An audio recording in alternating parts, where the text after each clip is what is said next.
Sir कोरोनाचा जो नवीन variant येते आणि नवीन रुग्ण सुद्धा आपल्या मंत्रिमंडळात एक म्हणजे मंत्री सुद्धा आता कोरोना पॉझिटिव्ह आहे. नाही, पहिल्यांदा तर पॅनिक होण्यासारखी स्थिती नाही आहे, मात्र काळजी घेण्यासारखी स्थिती आहे. त्याच्यामुळे या संपूर्ण परिस्थितीकडे आपण लक्ष ठेवून आहोत. माननीय मुख्यमंत्र्यांनी स्वतः बैठक घेऊन या संदर्भात काय काय काळजी घेतली पाहिजे त्या संदर्भातले आदेश दिले आहेत.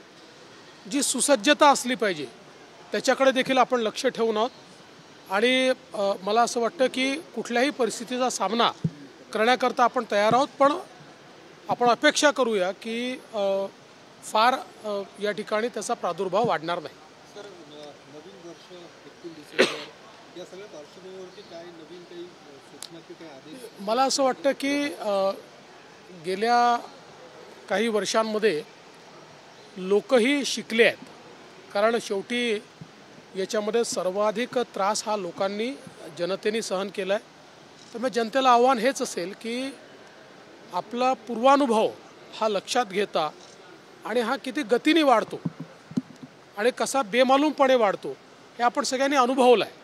आणि म्हणून ज्या काही मिनिमम या ठिकाणी प्रिकॉशन्स घ्यायच्या आहेत त्या सर्वांनी घ्याव्या एवढीच आमची विनंती असणार. सर सी वोटरनी एबीपी माझा आणि सी वोटरनी मिळून एक सर्वे केलेला आहे राज्यभरात लोकसभेच्या अनुषंगाने. त्याच्यामध्ये महाविकास आघाडीला जवळपास 26 ते 28 जागा मिळताना दिसत आहेत आणि भाजपच्या जागा कुठेतरी कमी होत आहेत.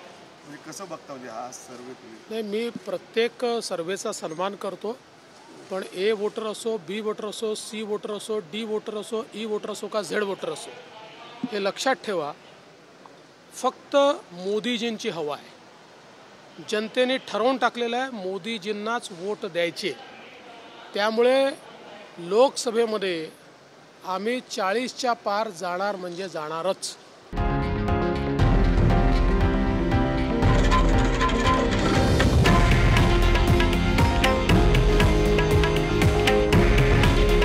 हे आहे देशातील नंबर 1 न्यूज नेटवर्क आणि आपण पाहत आहात TV9 मराठी. काळजी तुमची, हित महाराष्ट्राचं.